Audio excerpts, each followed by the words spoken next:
How's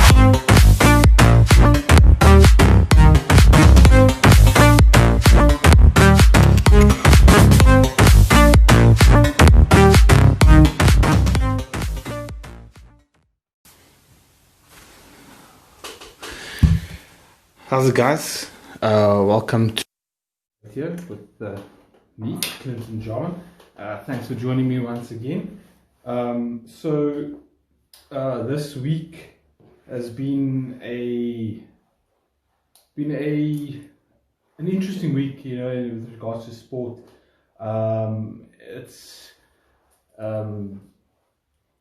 You know, there's been a number of things coming out obviously in the cricket side of things with regards to discrimination, player discrimination, and the way players of colour in particular were treated back, you know, in their playing days and stuff like that.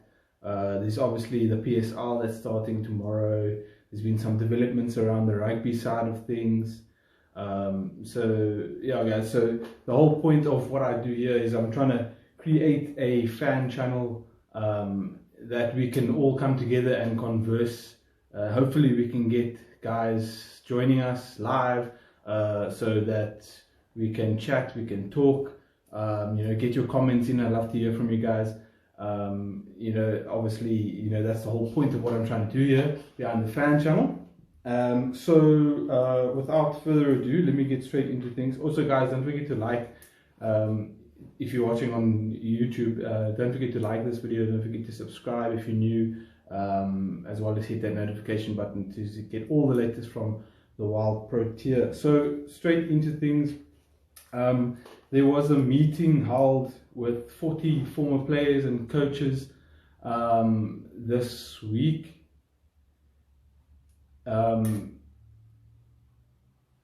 In which Hussein Manak posed some very interesting questions, shall we say, to the CSA board. Now, you know, Hussein Manak has been quite vocal in the last couple of weeks with regards to how players have been treated, you know, way back when, and still today, actually. You know, I mean, I saw a tweet not so long ago from Tony DeZorzi that he was sort of, you know, the Titans came out with a response to the whole Black Lives Matter movement, and he responded with a laughing emoji. And him coming from the Cobras, I mean, from the Titans to the Cobras, you know, says quite a bit, you know, that it's probably still going on in South African cricket. So, yeah, it's tough. But let's just get into what happened in the meeting. So, Hussein Manak, you know, he questioned the director of cricket appointment, Graham Smith. He questioned Mark Boucher's appointment. He also had a lot to say about the discrepancies or supposed discrepancies in pay between some of the members of the coaching setup in South African cricket. And Chris Nenzani said there was an extensive interview process with Graham Smith this now, and that process was approved by CSA's HR department as well, and that's why he was appointed. And Smith and Boucher were not appointed at the same time, although it looked like they were not appointed at the same time. Graham Smith appointed Mark Boucher, and that appointment had the backing of the CSA board as well. So quite interesting, that one. You know, everyone wants to know why they were appointed and stuff, and you know, at the time I thought it was two pretty good appointments. You know, although, you know, Boucher wouldn't have been my favorite for the position. You know, my favorite was Ashwell Prince. People might not agree with that, but that was my favorite. But you had a lot of other coaches that could have got the job as well. You got sort of Jeffrey Toyana, Enoch Nkwe as well. Two very good candidates there, I thought. And Enoch was coach in India as well. And I felt that they kind of set him up to fail with that interim job he took the team to India where, we just came off a hiding in the World Cup situation, and perhaps it wasn't the best time for him to be appointed, or maybe he should have been given time in the job and he would have done better. It's always a tricky situation there, but hopefully we can get more clarity as to the situation. Nenzani did give us a little bit of clarity, which we don't often get with CSA. Manek was also concerned why Smith himself wasn't in the meeting.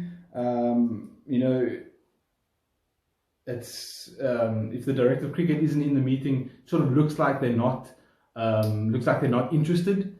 But Smith did come out and say that he will be in the next meetings. Then Zani explained that the letter from the former players didn't specifically ask Smith to be in the meeting, so that's why he wasn't there. So that's the explanation there.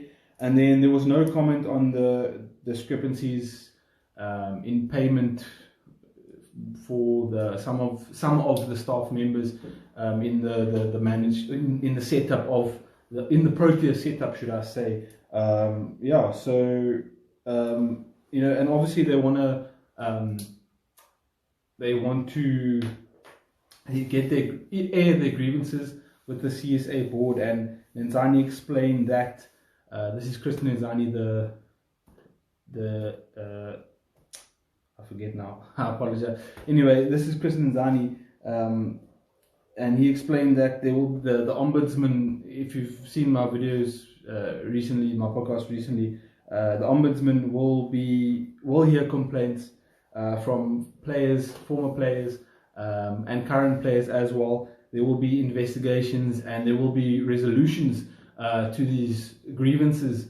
Hopefully, these players can get heard. They want people to come forward. They want people to tell their stories, and I think it's an important time for us not to take action just yet. For us to just listen to these players and listen to what they've been through, what they went through, and hopefully we can do better going forward with regards to obviously discrimination and racial discrimination and stuff like that. It's really not on in the world that we live in today. You look at the whole Black Lives Matter movement, and it's an important thing for us to realize that these players were oppressed, they were put down, they were marginalized, and it's time that we start to not just accept players because of who they are and where they come from and the color of their skin and that sort of thing, but also to embrace each other's cultures. I think that's an important thing that gets left out with transformation sometimes, is that players' cultures don't necessarily get represented. I think that was one of the important things in the Springbok setup that Rassie Erasmus got right, is the culture of the team needs to be inclusive of everyone's cultures. So not just having calls in Afrikaans or whatever, maybe throw in a few Zulu calls or Xhosa calls or whatever, or just represented each other's culture in the team, so that no one feels like they left out, no one feels like that they can't talk. On that note, speaking of players feel like they can't talk, remember a while back Mackay and Tini came out with his story, saying that he was lonely in the team and stuff like that. Graham Smith did respond to that within the last couple of weeks. He said Graham Smith wasn't aware of Ntini's feelings back when he was captain. He said it's an awareness thing, and he hopes that him being director of cricket now, he can do better with that sort of thing going forward. Also saying it's important to get things right culturally moving forward to ensure every player has a voice. Like I said earlier, guys, it's important to listen and be mindful of of the situation. CSA isn't isn't in the best. Isn't the most well-run organization of late. There's lots of things going on. Jacques Fold now, he's now said doesn't want to continue anymore. So does that mean Tubang Moreau's going to come back? What happened with the investigation? We don't know. And on top of all of that, you have the Black Lives Matter movement within cricket South Africa as well, which is not easing things at all. It's making a difficult situation even more difficult, but it's an important conversation that we need to have, and it's a difficult conversation. It's uncomfortable at times to listen to what these players went through and stuff like that, but it's something that we need to just listen to, and it's something that we need to take on board, and something that we need to be mindful of going forward. Like I said, and Graham said, the cultural inclusivity and inclusivity as a whole, and creating equal opportunities is the goal at the end of the day. So hopefully we can get that.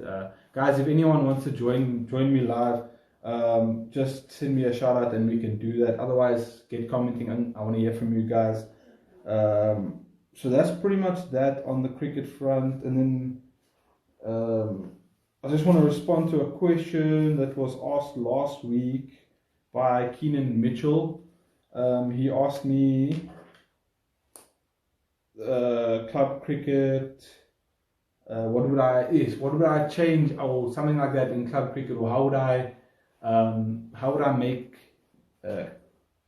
club cricket have a bigger role in South Africa, or something to that effect. I can't remember the exact question, but I know Keenan's doing his own live video now, so shout out to him, and he'll watch this afterwards. So I think club cricket has a massive role to play in South African cricket. I think that too many players get lost after high school. I think that if we could try and find a way of keeping those players in the clubs, in the club cricket setup, will be more advantageous for South African cricket, because after you play at school, you sort of just drift off, and most guys don't really play again.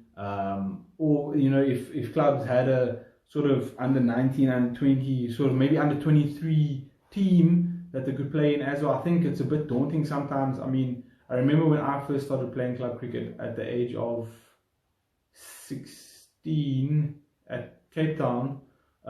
It's a bit daunting, you're going to, especially me, when I had been around the club for a while, and seen the guys play on the field. It's a bit daunting going into the dressing room now and being sort of looked at as this youngster.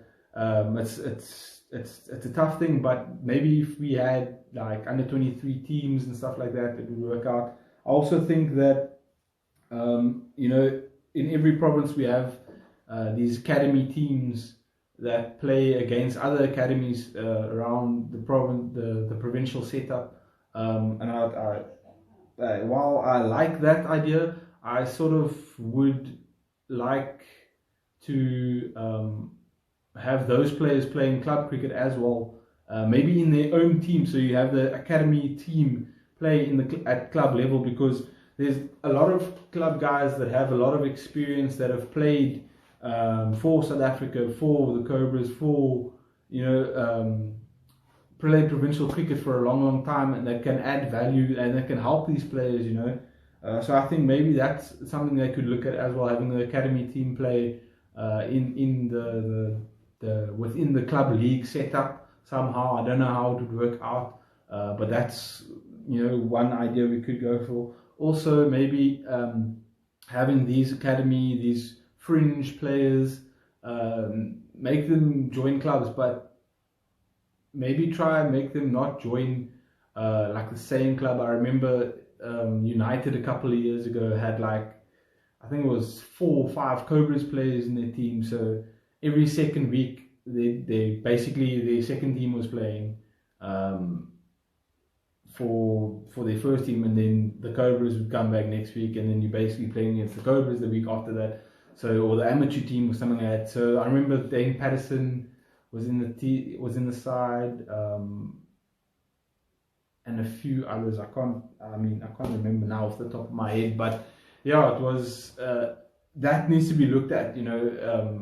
I don't think you can have too many provincial players in one team. Obviously, for the depth of the team, as well as just spreading the wealth. I think if you try and make sure that there's one or two provincial players in the top league, maybe in a few leagues below that as well, spreading the wealth and spreading the experience and helping. Because I think club cricket, I've seen a lot of guys, these young guns, these provincial players come in to club cricket and they don't get picked in the first side because maybe the club first side is very, very strong. Then they come in the second side and they think they can just do anything. And I've seen a lot of these youngsters fail, and I laugh because it's quite funny to watch because they have quite a big attitude. They come in and they think they're all that, and then they fail at club level, and then they sort of question whether they should have a career in cricket and stuff like that. And I think they can use club cricket as a learning curve because the pitches that we play on in club cricket are so much more difficult than the pitches that they get to play on even at amateur level. So where they're sort of playing at Newlands and stuff like that. So if they can learn at club level first, from the age of about, I'd say, like 17 to 21, and then look to get them in provincial setups and that sort of thing, I think that would be a massive boost to our cricket. I think it would help keep the interest locally as well with club cricket. I think that having a lot of provincial players around, if you had a provincial player at Fischhoek or at United, Cape Town, Claremont, all these clubs, if you had these guys there and playing week in and week out, or not even week in and week out, just when the amateur stuff is not playing, it really helps to generate interest. So I think if you could spread the wealth around, that would help massively. Yeah, and then unfortunately, financially, it's really challenging. Even Graham Smith has talked about the financials in cricket at the moment that just aren't there. There's no real way around that at the moment. Hopefully they can sort something out, because a lot of clubs don't have the facilities. A lot of clubs are running on basically empty. It's a tough situation out there for most clubs. With membership fees and stuff like that, and not all clubs have these big sponsors like the clubs that are playing the top leagues. I play for Fischhoek Cricket Club, and I can tell you that we struggle sometimes to fill a second team, and it's embarrassing, but I'm not gonna sit here and beat around the bush and say that it's all sunshine and rainbows when it's not, you guys. It's tough out there for a club cricketer, and hopefully we can, with the help of CSA and the Western Province Cricket Board, hopefully we can get some more money around the game and get clubs running the way they should run, and get some more structure for the youngsters, because I think that's important. Our school system, I think our school system is good, but I think it's a broken system, because the boys' schools kind of have all the talent, because all the parents want to send their boys and girls to these schools, these tier 1 schools, or you'd call them. But the thing is with that, all the talent goes to one place, and then, like, I come from a school, I come from Berkfield High School, shout out BHS, everyone that's joining. We could compete with the boys' schools, but only to a certain point. We had a few talented guys here and there. I think one of my guys that was a year ahead of me, I think he made under 19 province. I think it was Chad Sabata. Shout out to Chad. He made the provincial under-19 team, but he was the only one, I mean, through my cricketing career at Berkeley that did that well. But I think there was a few others that could have done better. But again, you know, that's where finances come in. We had math teachers, English teachers, guys that are just interested in cricket, teaching us cricket. You know, whereas if you had someone that does it for a living, doing it and teaching you and helping you learn, maybe we could compete with the boys' schools. Also, maybe you know, parents would be more inclined to send their kids to the Bergfleets and the Plumsteads of the world. I mean, you know, JP Duminy comes from Plumstead, and there's a lot of ex-Proteas that come from Plumstead actually as well, and there's a lot of former provincial players that come from Plumstead High School, and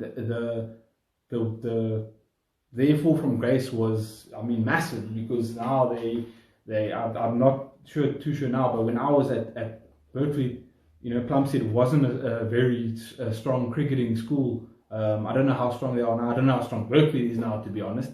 But yeah, that's one of the things that I think needs to be fixed, and I think that could be fixed within the club setup as well, because if you had, you know, these youngsters playing club cricket as well, I think it would help keep the interest and keep these clubs going, but also getting you know, at club level, there's not really that many coaches around, but there's a lot of experience. And what I've found is with learning from the guys at the clubs that have the most experience, that's helped me so much in my club cricket career, if you want to call it that.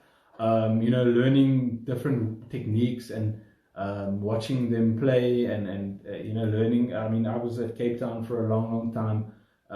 You know, I used to be a seam bowler, so learning from the likes of Jeffrey Dodds and a Brendan Young when he was down, when he wasn't playing amateur cricket. Also, you know, a club legend, Clive Gee, learning from the likes of them. You know, it really did help my game, and help me improve. And, you know, seeing what these guys do week in and week out to be successful on a Saturday really helped me. So I think that is an important step for the Mr. Director of Cricket. Hopefully he's watching. Graham, if you're out there, Graham Smith, watch this and you'll learn a few things. Hopefully you can sort out the club cricket scene, and we can get SA cricket back to where it needs to be. I think, you know what, guys, like, I think there's a lot of panic right now in the South African fan base with the fact that we're so crap at the moment. But I think that we're coming together nicely, and I think that there's a lot of talent within the system. If you look at, you know, the likes of a Gerald Coetzee, there's Marcus Ackerman out there, young up and coming batsman. There is Reino van Tonde as well, another up and coming young batsman. There's a lot of talent within the setup. I think we just need to be patient as a fan base, and patient with maybe getting these youngsters in now and giving them a few years, blooding them in. I had an interesting conversation with Sia Sabaya, who joined me a couple of weeks ago. You know, look at the West Indies now. I know they lost the series to England 2-1, but they were competitive throughout the series. And I just think that if you look at the way they did it, they brought in a lot of youngsters a few years ago. They gave Jason Holder the captaincy to run with it, and they said, listen, this is your baby, this is your thing, do it.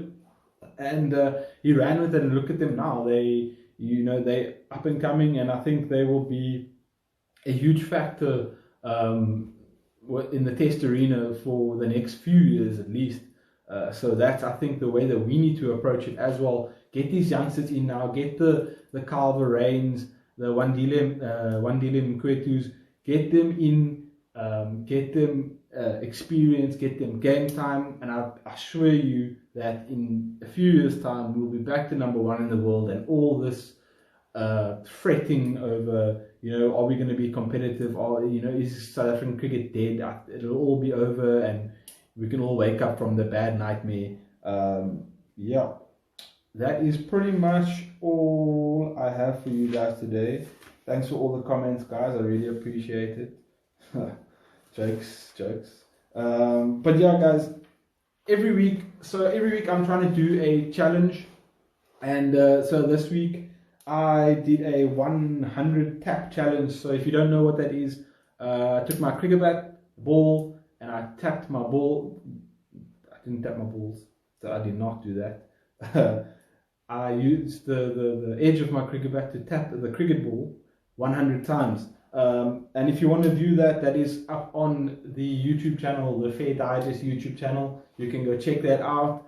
There is the full video there, the 100 taps, you can count them. There is also a little blooper reel because I'm not really a batsman, so it took me a while to get it right. But I got there in the end, and yeah, there is a little blooper reel. So go check that out. And also, guys, help me decide what to do next week. If there's any challenge you can come up with, I'll be glad to try it. Hopefully, if it's difficult, I'll look funny doing it, or hopefully I can nail it first time, like I do with everything. Not really, but yeah. So get commenting, guys. I'd love to hear from you. What challenge would you like me to do? If there's anything, no more drinking challenges, please. The cricket guys, I have no more alcohol. It's lockdown. Alcohol is banned. We're not allowed to drink alcohol. Well, we're not allowed to drink it in our home, but we're not allowed to go buy it. So please, no more drinking challenges because there's no more alcohol.